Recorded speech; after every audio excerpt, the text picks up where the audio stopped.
आज के मुख्य समाचार। पीयूष नेगी ने विमल नेगी के निधन को बताया दुखद। बजट सत्र के 8वें दिन विपक्षी नेताओं का वॉकआउट। वीरवार और शुक्रवार को बारिश और बर्फबारी का पूर्वानुमान।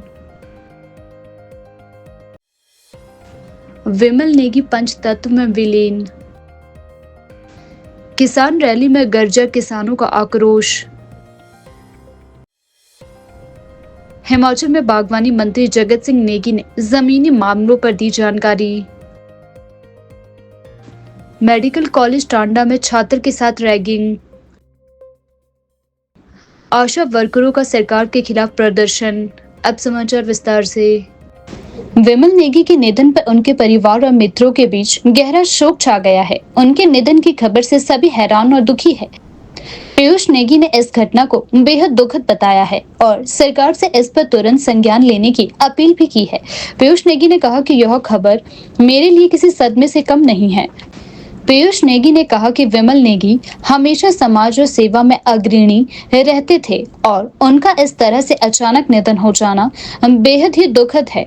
वह कभी भी आत्महत्या नहीं कर सकते थे क्योंकि उनका जीवन हमेशा दूसरों के लिए भले के लिए समर्पित था। सरकार को इस घटना का जल्द से जल्द संज्ञान लेना चाहिए। मैं मानता हूं कि हिमाचल के अंदर हमारे किन्नौर के कई भाई और बहन काम करते हैं और हम जो किन्नौर के लोग होते हैं ये हर एक परिस्थिति और हर एक चीज़ के लिए तैयार रहते हैं और हर एक परिस्थिति के लिए तैयार रहते हैं, डरते नहीं हैं, भोले लोग होते हैं। और बाहर के आए हुए लोग हमारे ऊपर अगर आरोप डालेंगे, प्रेशराइज करेंगे, डिप्रेशनाइज करेंगे तो ये बड़ी दुर्भाग्य की बात है। विमल नेगी जी पिछले कई दिनों से गुम थे और किसी ने इस बारे में नहीं कहा, न ही सरकार ने, न ही वहाँ के जो विधायक है किन्नौर के और साथ साथ सरकार में मंत्री है। देखिए, मैं किसी पॉलिटिकल पार्टी को इसमें आरोप नहीं लगाना चाहता हूँ। मैं बस ये कहना चाहता हूँ कि उनके परिवार के लिए, विमल नेगी जी के परिवार के लिए एक जस्टिस मिलना चाहिए, क्योंकि इसी तरह से अगर चलते रहेगा तो हम किन्नौर के लोग सेफ नहीं हैं। इस तरह से हम सोचेंगे और साथ ही साथ इस इन्वेस्टिगेशन को सीबीआई को देना चाहिए। राजधानी शिमला में आज विधानसभा का बजट सत्र अपने 8वें दिन में था, लेकिन इस दिन सदन का माहौल कुछ और ही बना। विपक्षी दलों ने विधानसभा के भीतर जोरदार हंगामा किया और सदन से वॉकआउट किया। विपक्ष का प्रमुख मुद्दा विमल नेगी की मृत्यु था। विपक्ष के नेता ने आरोप लगाया है कि सरकार मामले की गंभीरता को नजरअंदाज कर रही है और इस मामले में सीआईडी द्वारा उच्च स्तरीय जांच करवाई जानी चाहिए। विपक्षी दलों के नेताओं का कहना है कि विमल नेगी की मृत्यु एक रहस्यमय घटना है और उनके निधन के कारणों की सही जांच की आवश्यकता है। उन्होंने यह आरोप लगाया है कि सरकार इस मामले को दबाने की कोशिश कर रही है और इसीलिए यह जरूरी है कि सीआईडी को इस पर पूरी तरह से ध्यान देने के आदेश दिए जाने चाहिए। विपक्षी नेताओं का कहना है कि यह कोई सामान्य मामला नहीं है, बल्कि इसमें कई गहरे सवाल और संदेह जुड़े हुए हैं। आज विधानसभा में नियम 67 के अंतर्गत हमने नोटिस दिया था कि सारी विधानसभा की कार्यवाही को स्थगित करके चीफ इंजीनियर विमल नेगी की जो दुखद मृत्यु हुई है, उनकी डेड बॉडी रिकवर हुई है और उस पर बहुत सारे प्रश्न चिन्ह हैं कि वो हत्या है, आत्महत्या है। परिवार के लोग भी उठा रहे हैं और उनके साथ जो कर्मचारी अधिकारी जो काम करते थे उन्होंने भी उठाए हैं। इसलिए हमने कहा था कि सारे काम को रोक करके आज सदन में चर्चा हो तो इस विषय पर हो कि विमल नेगी जी की जो मृत्यु हुई है उसके पीछे क्या कारण है। लेकिन हैरानी हुई जब नोटिस पर स्पीकर साहब ने कहा कि चर्चा नहीं हो पाएगी। अगर मुख्यमंत्री जी ने कुछ कहना है तो वो कह सकते हैं, लेकिन मुख्यमंत्री जी ने बैठे बैठे इशारा किया कि मुझे कुछ नहीं कहना। कल इस घटना के पश्चात हम भी अपनी संवेदनाएं व्यक्त करने के लिए, परिवारजनों को मिलने के लिए जो धरने पर बैठे थे और डेड बॉडी के साथ बैठे थे, एसपीपीसीएल का जो कार्यालय है उसके बाहर बैठे थे, वहां हम गए थे, सारे विधायक भी गए थे। परिवारजनों का सीधा कहना था कि सीबीआई जांच होनी चाहिए। दूसरी बात उनकी ये थी कि जो अधिकारी हैं, प्रमुख रूप से 2 अधिकारियों के बारे में उनका कहना था कि उनका सस्पेंशन होना चाहिए और सिर्फ ट्रांसफर जो किया गया है उनको, उससे काम नहीं बनने वाला, उससे हम सहमत नहीं हैं।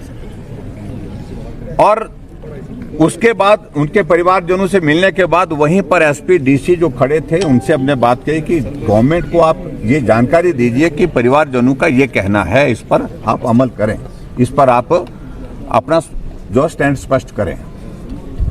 और हमारे जाने के बाद वहां पर कुछ मंत्री गए और बार बार परिवार वालों के ऊपर ये दबाव डाल करके कि आप जो है अब चले जाइए, हम कार्रवाई का आश्वासन देते हैं।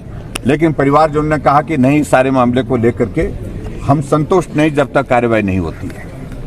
अल्टीमेटली एफआईआर दर्ज जो उनकी पत्नी है विमल नेगी जी की, उनकी तरफ से की गई और उसमें भी एक अधिकारी का नाम जो डायरेक्टर देशराज, उनका नाम का जिक्र है। और दूसरा रेफरेंस सिर्फ जो है वो डेजिग्नेशन के साथ किया है दूसरे अधिकारी का, क्योंकि दूसरे अधिकारी जो वहां पर थे वो तो ट्रांसफर कर दिए गए थे, वो वहां पर जब मौजूद ही नहीं थे तो स्वाभाविक रूप से उनको बचाने के लिए उसमें गुंजाइश तराशी की। और आज जब हम इस विधानसभा के अंदर इस सारे मामले को लेकर के जब बात कह रहे थे कि एफआईआर दर्ज करने के लिए जो आग्रह किया है परिवार में, उसमें नाम दोनों मिसिंग, एक नाम है, दूसरा नाम मिसिंग है, नाम नहीं है। और दूसरी बात हम ये कह रहे थे कि हमने विधानसभा के अंदर पहले दिन से इस बात को लेकर स्पष्ट कहा था कि सीबीआई की जांच होनी चाहिए। सीबीआई की जांच के लिए सरकार करने के लिए तैयार है कि नहीं है, क्या आदेश देंगे मुख्यमंत्री? तो मुख्यमंत्री जी ने इशारा किया बैठे बैठे स्पीकर साहब को, मुझे कुछ नहीं बोलना है। लेकिन वहां से पार्लियामेंट्री अफेयर मिनिस्टर और रेवेन्यू मिनिस्टर जो है वो बोलने के लिए खड़े हुए और रेवेन्यू मिनिस्टर का इस प्रकार से कहना कि सीबीआई जांच क्यों करनी है, वो तो बोलते आप लोगों के हाथ में है।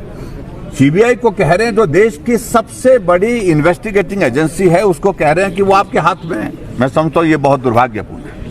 इन्वेस्टिगेशन के लिए जो परिवार के लोगों ने मांग की है, उन्होंने कहा कि फिर इन्वेस्टिगेशन तभी संभव हो पाएगी जब सीबीआई की जांच इसमें होगी। और हमने इस बात को लेकर विधानसभा के अंदर पहले भी कहा है। तो सीबीआई के जांच के लिए आज भी उन्होंने स्पष्ट नहीं किया और सीबीआई की जांच के लिए उन्होंने मना कर दिया है।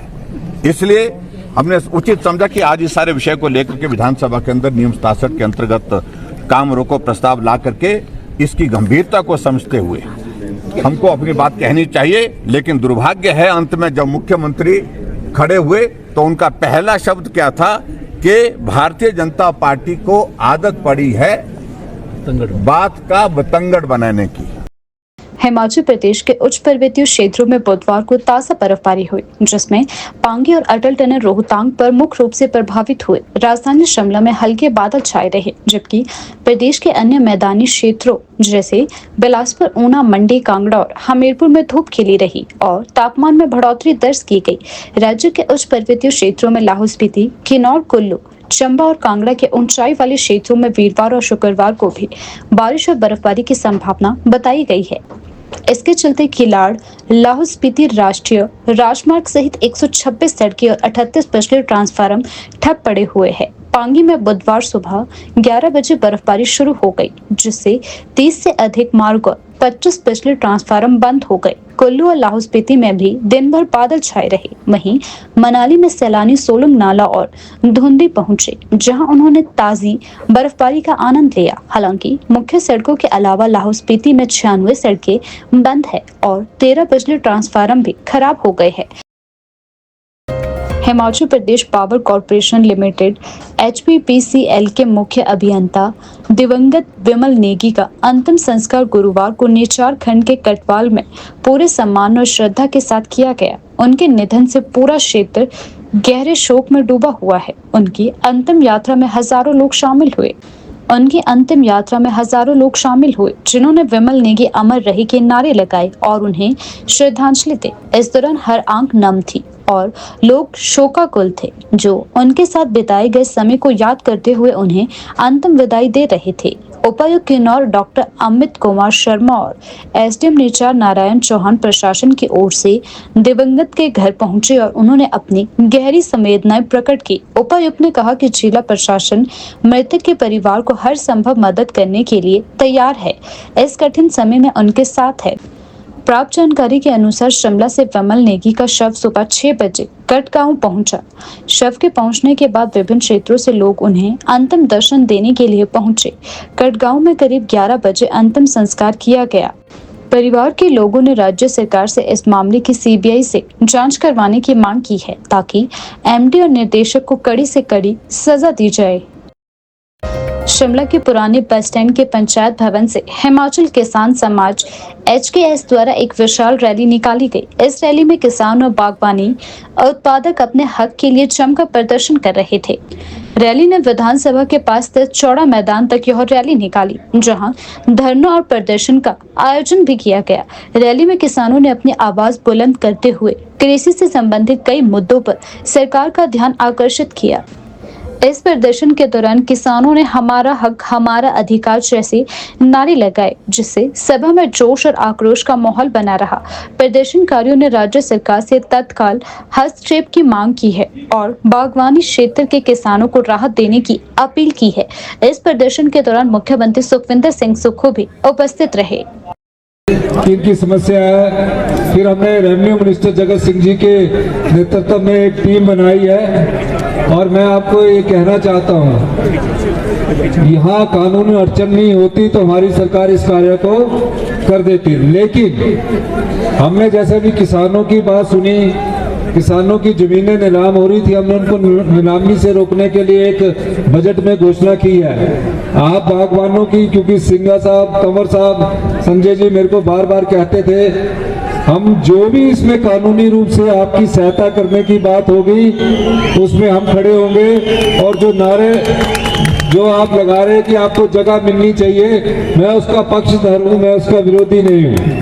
मैं, क्योंकि हमारी सरकार जो है, अगर इसमें किसान और बागवान हमारी सरकार की प्राथमिकता में है, और सड़क भी, और माननीय सिंघा साहब के और जो सीपीएम के बैनर तले जो सब लोग आए हैं,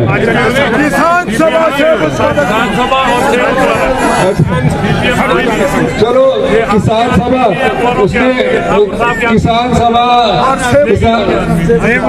सब नागरिक नहीं, किसान सभा जो भी आया है किसी भी बैनर के तरह आया, आप लोग, मैं खुद किसान का दर्द जानता हूँ, किसानी मैंने की है, खेती की है, मेरे माताजी आज भी किसानी करते हैं तो अभी भी, लेकिन आपको हम उजड़ने के लिए उजड़ने नहीं देंगे, ये मैं कहना चाहता हूँ। और ये भी जो भी होगा उसमें जगत सिंह नेगी जी आपके हैं, नेगी जी हमारे उसमें सारे एक्ट को देख रहे हैं, बड़े से बड़े वकील की बात करेंगे। और आपका जो सुप्रीम कोर्ट में, मुझे अभी नेगी जी जगत जी बता रहे थे कि गोदावरी केस में, उसमें हम अपनी सरकार को पार्टी बनाएंगे। और मेरा ये प्रयास रहेगा कि आप लोगों का किसी ना किसी तरह केस सेटल किया जाए। सीएम साहब आए, अच्छी बात। कोई भी मुखिया जो राज्य का होगा उसका दायित्व बनता है, उनकी जिम्मेवारी बनती है कि वो सबके रखवाले हैं। और इसलिए जब इस की बहन साहब इस प्रकार का दुखड़ा खड़ा हो गया, इस प्रकार का आक्रमण हो गया, तो ये सरकार का भी दायित्व बनता है रक्षा देने का। रक्षा सरकार देती है कि नहीं देती मैं कह नहीं सकता, लेकिन इस बात को क्लियर कह रहा हूँ, जो मर्जी हो हम मजबूर करेंगे उनको गरीब की रक्षा करने के लिए। हिमाचल प्रदेश के टांडा मेडिकल कॉलेज कांगड़ा में जूनियर डॉक्टर के साथ रैगिंग और मारपीट का मामला सामने आया है। यह घटना होली की बताई जा रही है, जिसमें 2019 बैच के सीनियर MBBS प्रशिक्षु पर आरोप है कि उसने 2022 बैच के जूनियर प्रशिक्षु पर तेजधार वस्तु से हमला किया। कॉलेज प्रबंधन ने मामले को गंभीरता से लिया और आरोपी सीनियर को 1.5 साल के लिए निलंबित भी कर दिया है। इसके अलावा उस पर 1.5 लाख रुपए का जुर्माना भी लगाया गया है। इस घटना के बाद एंटी रैगिंग कमेटी ने जांच की और सजा की अनुशंसा की, जिसके बाद यह कार्यवाही की गई। टांडा मेडिकल कॉलेज के प्रिंसिपल डॉक्टर मिलाप शर्मा ने कहा कि एंटी रैगिंग कमेटी ने मामले पर गंभीरता से विचार कर सजा सुनाई है ताकि भविष्य में ऐसे मामले सामने न आए। उन्होंने कहा कि 2008 में अमन रैगिंग मामले के बाद प्रशासन ने जूनियर्स के साथ किसी भी स्तर पर हुए दुर्व्यवहार को गंभीरता से लिया है। जूनियर डॉक्टर ने कॉलेज प्रबंधन से अपना नाम गुप्त रखने को कहा है, जिसे संस्थान ने मान लिया है। आरोप है कि 2019 बैच के सीनियर प्रशिक्षु ने 2022 बैच के जूनियर प्रशिक्षु पर किसी तेजधार वस्तु से हमला किया था। वहीं कॉलेज प्रबंधन की ओर से पुलिस में दी गई शिकायत के बाद जब मामला पुलिस तक पहुंचा तो दोनों पक्षों ने एक दूसरे पर आरोप लगाए। पुलिस चौकी टांडा में दोनों पक्षों के बीच समझौता होने की सूचना है। कांगड़ा के डीएसपी अंकित शर्मा ने मामले की पुष्टि की है। केंद्र और प्रदेश सरकार की ओर से पेश किए गए बजट में आशा वर्करों की अनदेखी करने पर ऊना मुख्यालय पर जोरदार रोष प्रदर्शन किया गया। भारतीय मजदूर संघ के बैनर तले आशा वर्करों ने एमसी पार्क से मिनी सचिवालयों तक रोष रैली निकाली। इस दौरान आशा वर्करों ने सरकार के खिलाफ जमकर नारेबाजी की और जिला प्रशासन के माध्यम से केंद्र और प्रदेश सरकार को ज्ञापन भेजा। आशा वर्करों का कहना है कि सरकार ने बजट में सिर्फ 300 रुपए की मामूली बढ़ोतरी की है, जो नाइंसाफी है। वे इस बात से नाराज है कि सरकार ने उनकी मेहनत और योगदान को नजरअंदाज किया है। आशा वर्कर्स संघ की सचिव सुमन देवी ने कहा कि इस वर्ष भी बजट में आशा वर्करों के लिए कोई ठोस कदम नहीं उठाया गया। महंगाई के इस दौर में सरकार ने महज 300 रुपए बढ़ोतरी की है, जो हमारी कठिनाई को देखते हुए बहुत ही कम है। आशा वर्कर्स संघ ने यह भी आरोप लगाया है कि हाल ही में एक आशा वर्कर की ड्यूटी के दौरान मौत हो गई, लेकिन सरकार ने उनके परिवार के लिए कोई भी राहत या सहायता प्रदान नहीं की है। प्रदर्शनकारियों ने सरकार से यह भी मांग की है कि आशा वर्करों के लिए एक नीति बनाई जाए, जिसमें उन्हें सामाजिक सुरक्षा, न्यूनतम वेतन और सरकारी कर्मचारियों के रूप में मान्यता दी जाए। हिमाचल प्रदेश के बागवानी मंत्री जगत सिंह नेगी ने प्रश्न वार्ता के दौरान जमीनी मामलों पर विस्तार से जानकारी दी। उन्होंने कहा कि सभी बागवानों को कृषि बागवानी और भूमि सुधार अधिनियम 2006 के तहत जमीन मिलनी चाहिए। मंत्री नेगी ने यह भी कहा कि सरकार किसानों और बागवानों के हितों की रक्षा के लिए प्रतिबद्ध है। उन्होंने आश्वासन दिया कि सरकार इस विषय पर उचित कदम उठाएगी ताकि बागवानों को उनका हक मिल सके। वन अधिकार अधिनियम 2006, ये कानून 2006 में जब केंद्र में यूपी की गठबंधन सरकार थी, डॉक्टर मनमोहन सिंह जी देश के प्रधानमंत्री थे, उस समय इस कानून का जो है देश में लागू किया गया। ये 2008 में पूरे देश में इसका जो है नोटिफिकेशन हुआ और उसके बाद आज बहुत सारे प्रदेशों में हजारों बीघे जो है ज़मीन इसके तहत जनजातियों को भी और जो गैर जनजाति क्षेत्र में जो अन्य पारंपरिक एवं ये जो है निवासी वन पे रहते हैं उनको भी ये भूमि प्रदान की गई है। अभी हमने हिमाचल प्रदेश में जब से हमारी कांग्रेस की सरकार बनी है, हमने इसको जो है जनजातीय क्षेत्रों में तो विशेषकर जो है बहुत सारे जो है कार्यशालाओं के माध्यम से लोगों को जागृत भी किया है और इस पे काफ़ी अच्छा काम भी जनजातीय क्षेत्रों में हो रहा है। परंतु इसका लाभ जो है अन्य गैर जनजातीय क्षेत्रों में जिस तरह से होना चाहिए, अभी तक उस ओर हम जो है कुछ कर नहीं पाए। आज आपके माध्यम से मैं जो है विशेषकर प्रदेश के सभी जो है लोगों से ये आग्रह करना चाहता हूँ कि इस कानून का आप जो है भरपूर जो है फ़ायदा उठाए और जो एक पैसा बगैर कोई खर्च किए आपके जो हक है, सदियों से आप जिस भूमि पर अपना जीवन निर्वाह कर रहे हैं, उसका मालिकाना हक आप पा सकते हैं। ये बहुत ही सरल कानून है। इसमें जो है जो क्लेम करने वाला है उसको सिर्फ एक 2 पेज का जो है एप्लीकेशन है, जिसमें अपना नाम, पता, अपने पत्नी का नाम इसमें इसलिए है कि जब ये पात्र व्यक्ति को जब ये पट्टे दिए जाएंगे तो उसमें उनकी जो पत्नी है वो भी बराबर की हकदार होगी। और इसमें सिर्फ केवल जो है किस जाति जो है आप अनुसूचित जाति के हैं उसका प्रमाण पत्र लगाना है। अगर आप अनुसूचित जाति के नहीं है या जनजाति के नहीं है तो आपको जो है दूसरा प्रमाण पत्र जो है उस गांव में रहने का जो वोटर कार्ड है या आइडेंटिटी कार्ड है, कोई भी कार्ड लगा सकते हैं। और इसमें साक्ष्य, जिस भूमि को आप क्लेम कर रहे हैं उस साक्ष्य के लिए केवल 2 गांव के बुजुर्गों का बयान चाहिए। ये तो बहुत सिंपल है। और जिस जगह का आप अपना हक जता रहे हैं उसका अगर आपके पास पटवारी से कोई राजस्व कागजात नहीं है तो आप उस राजस्व कागजात के बजाय एक नक्शा नजरी बनाकर, जैसे मान लो कि मेरे पास मैंने 100 जो है मीटर लंबा 20 मीटर चौड़ा कोई भूमि को क्लेम कर रहा हूँ, तो सिर्फ उसका जो है लंबाई चौड़ाई लिख के एक नक्शा नजरी बना के देने का है। और उसके बाद जो है आप जो है इस दरखास्त को एक ग्राम सभा के द्वारा, पंचायत के ग्राम सभा के द्वारा एक फॉरेस्ट राइट्स कमेटी का गठन किया जाता है, जिसमें अधिकतम 15 लोग हो सकते हैं।